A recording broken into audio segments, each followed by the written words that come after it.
Good morning, everybody. Today is Wednesday, the 15th of November, 2017. My name is Marty Forrest. I'm getting better at it. Remembering my new last name. My website is Hello Extraordinary Life. I am a coach, and I have defined it a little bit differently today based on something that occurred, and I wrote about it, and if you read it, you got that part. But somebody had labeled me as a negative self-talk, how do you call it? Negative self-talk, self-loathing life coach, something like that. And I was like, yeah, that just felt really heavy. But I thought I would play with it a little bit and came up with reprogramming the negative self-talk. So narrowing down the niche, because I found that loving yourself from the inside out, while I love it, it's really the result of the reprogramming. So I'm just test driving that and seeing how it lands for people. And when I say it to people, they're like, oh yeah, I need to do that.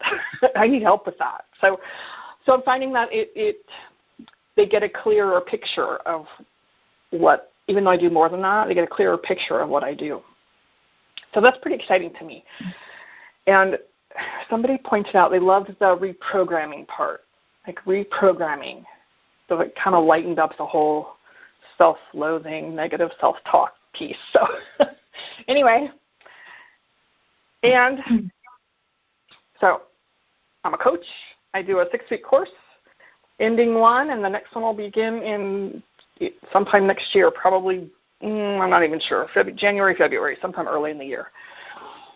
And check out, there's actual information on the website. Check that out. All these calls are also recorded. Those are also on the website under Insider Calls. Lots of blogs, lots of more information in addition to these calls. That some are different, some are similar, and I find that sometimes the repeat of information is, well, it's helpful. Statistically, it's shown that we need to hear it more than one time so that we really start to get it and really hear it.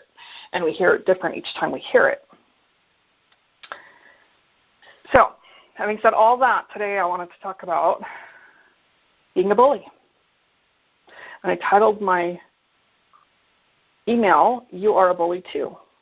And I got a response to that. And so I knew that would be a little hook. And what I mean by that is how we bully ourselves with our own self-talk. But I wanted to start today with, how do you define being a bully? What's your perception of a bully? It's an open question that you can answer. What's your perception? How do you see, when I say bully, what do you think of? Is it physical? Is it verbal? Emotional?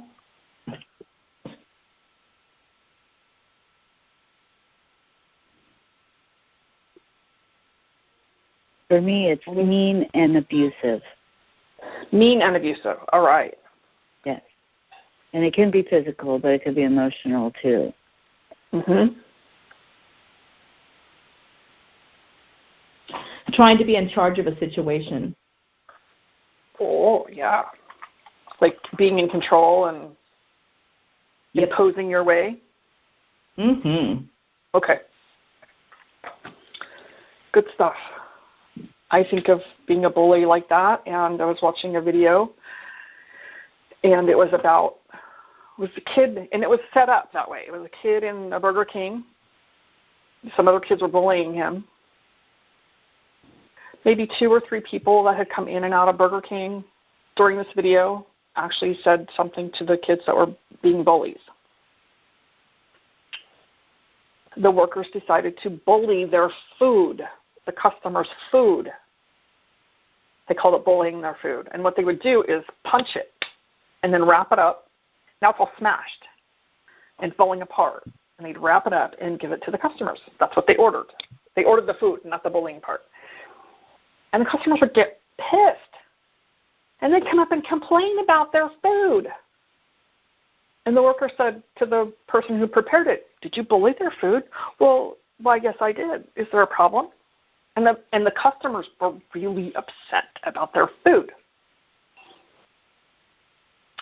The point is that we'll go take a stand for our food being all crappy, messed up, but we're witnessing a person being pushed around, having something dumped on his head, being verbally abused, and saying nothing.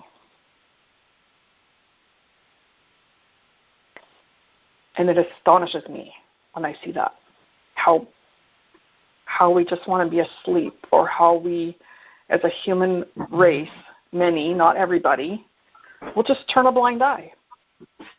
Oh, it's not my problem. Oh, it's happening to them, and I don't need to do anything. I'm not one that would do that. I'm one that would get right smack in the middle of it. Always have been. But that's not me. But my point of all of that is, how do we do this to ourselves? You know, these kids are being verbally abusive to another child, teenager. And it happens all the time. Kids are committing suicide over this. And then I think, and let's bring it home. How do I do this to myself? You can call it what you want. It may be self-inflicted abuse. It might be criticism. It might be, oh, I'm trying to be the best I can. If you want to define being a bully, being mean, as Stacy said, or physically abusive. Some people are physical with themselves. That's not what I'm talking about today. I'm talking about the emotional abuse that we inflict upon ourselves, and I just called it on the label bully because I was watching that video, and it just applied about how I will talk to myself. Now, I may be the bullier, and then on the flip side of that, I may become, all in the same person, myself, I become the docile, hey, just leave me alone. I just want to be left alone. Right on my plate, both of those roles. To myself. Have you ever experienced that? I'm being mean to me, and then I'm like, what are you doing? Why are you doing that? So I have these two roles going on in my head, and the truth is I'm bullying myself, and I'm playing both roles. One is I'm making it okay, even though I'm saying, please stop doing that to myself. And the other one is I'm not stopping. Stacey, you might know that one as the roommate. And this is our conditioning. We have been treated this way from the time we were children, maybe not intentionally by our parents or caretakers or other kids, but somewhere in there we've become programmed that it's okay to treat ourselves bad and to become our own critic and our own bully. Because we've been programmed. Somewhere along the way, we've been programmed. Somebody else's voice, somebody else's message, and now we've owned it. It's my own voice now. I don't recognize that it even came from someone else because I've been doing it for so long.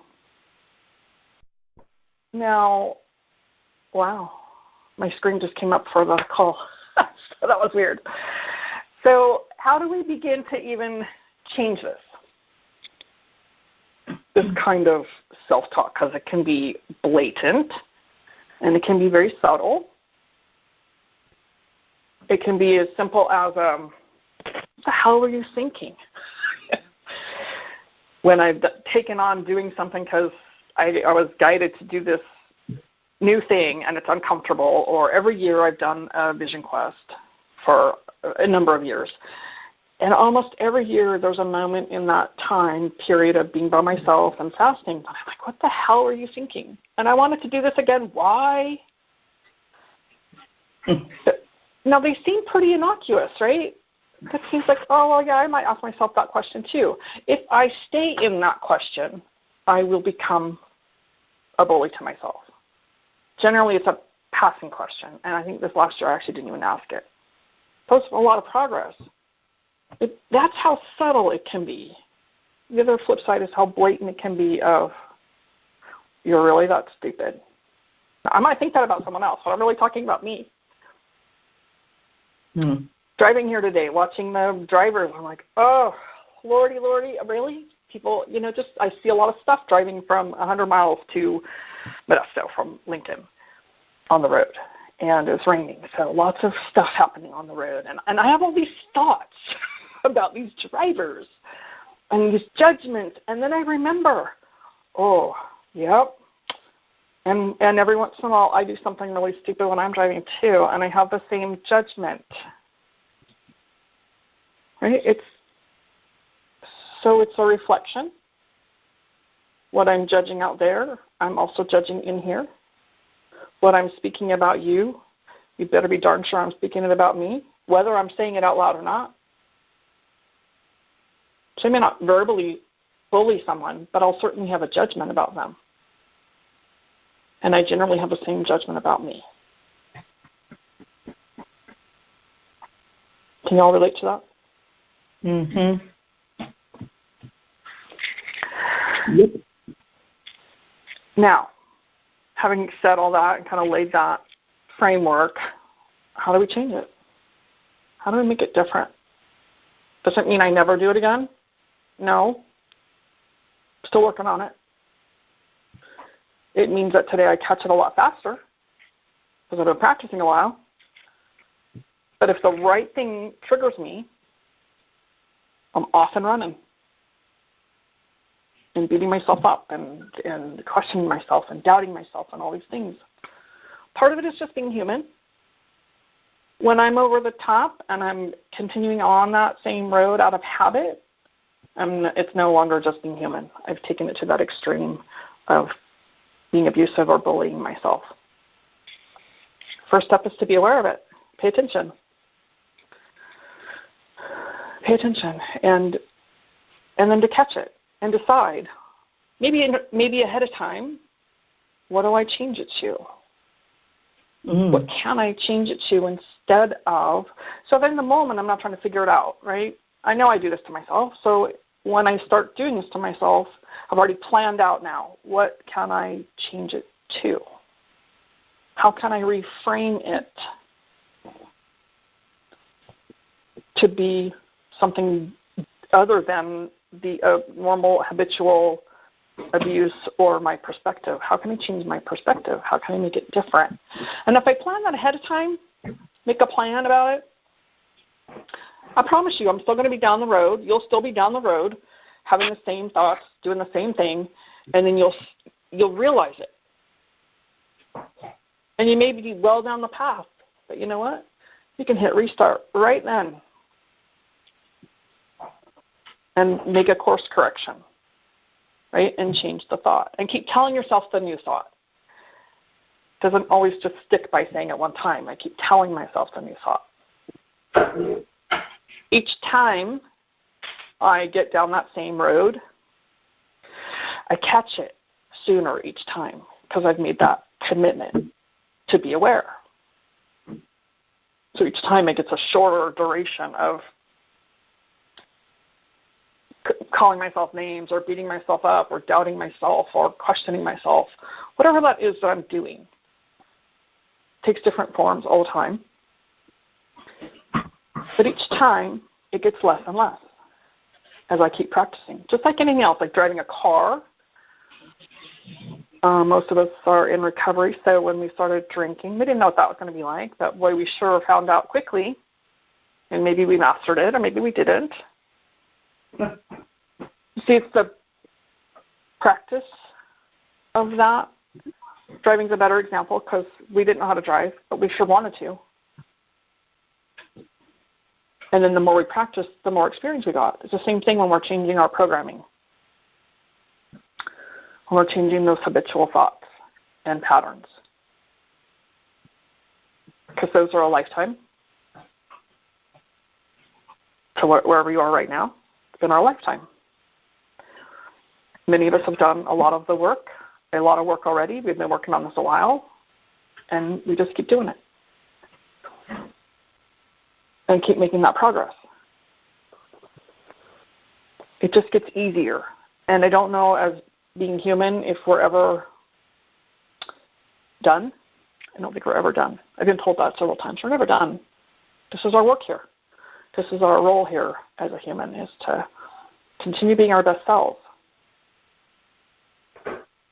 If how it is right now is working for you and it's effective, keep doing it. If it's not, and it doesn't make you feel good, let's do something else.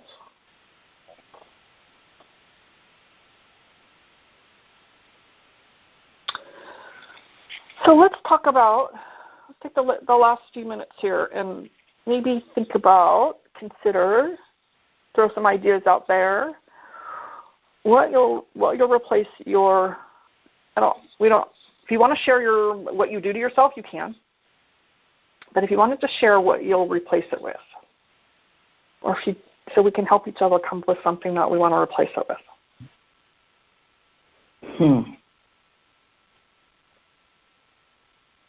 Because it'll be something that you maybe didn't think of, but maybe somebody else did. I can't think of a thing. Just, my mind goes blank. It's horrible. That's sad. That's your protective mechanism. Because usually we don't want to change. We don't want to do something different, right? Change is a big charged word, so that requires you doing something different. And it is something it's a mechanism in our brain that just shuts off. And it really does. And it's a way of protecting us. Now, if it's working for you, if that works for you, great, keep doing it. If it's not working for you, which I suspect it's not, then so maybe you're blank, because I suspect that might happen a lot. Yes. Okay. What would you like to do different? How would you like that to be different?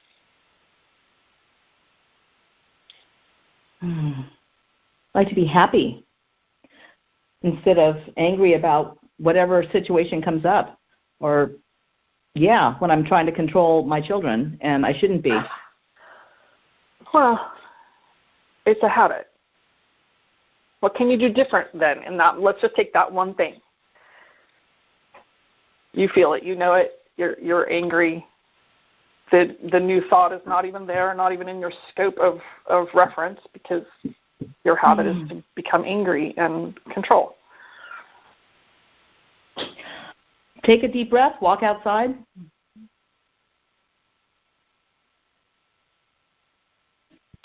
Can you also, in addition to that, give them permission to do it how they do it? That's a great idea.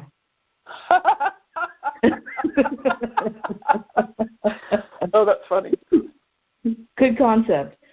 Do you find that when you allow them to do it how they do it, that it still gets done? Yep. Okay. Most of the time. Okay. Well, of course, they're kids. They're teenagers. So that's a great practice, is to pause, walk outside, and let them do it how they do it. And then add the acknowledgement to that. That's going to help them. Yeah. Good job. You got it done. Right. And do not go do it behind them. I always do. Don't do that. It tears them down. It does. It tears them down. And they're boys, so it can emasculate them. Okay.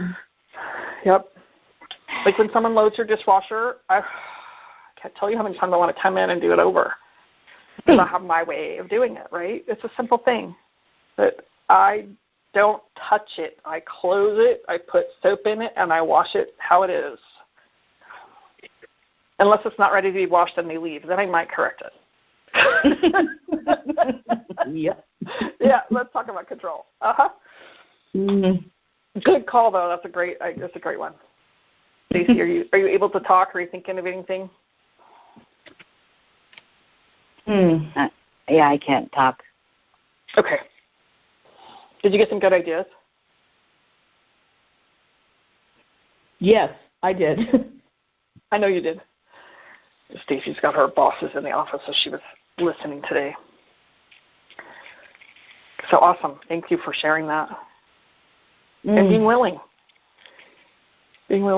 I know you've been working on this for a little bit, Nancy, having that relationship outside of this call. So I know you've been working on it a little bit, and I know you've made a lot of progress. So that I really have. Yeah, and that it keeps coming up means that you're still committed and you're still doing it, and you still backslide, and then you keep doing it. So So I encourage you, both of you, all of us, anybody listening, to look at our progress, because sometimes we forget, and then we look at how far we have not come, or we think we haven't come. And I don't know about you, but I can beat myself up over that. Yep. I failed again. I did it again, and I get into that trap instead of looking at how far I've grown and how far I've come and how much shorter my time has gotten from being on that same path to hitting restart. It just gets, the distance is shorter and shorter until we're down the new path automatically, because we've been practicing it and doing it. That's ultimately what will happen. Yes. Yep. And then suddenly you'll go, oh, when did that happen? Right? Because you've been practicing all along, and then you made the new choice without any thought. And sometimes I don't realize it for a minute. It takes a few times of that new choice, and then I suddenly realize one day, I'm like, well, when did that happen? We've been working on it. We've been conscious of it. So it happens. Yeah. Yes. Thank you. Thank you for being here today. Thank you, Marty. Absolutely. Have a fabulous day, and I will hear you next week. And now that I'm online, I can stop.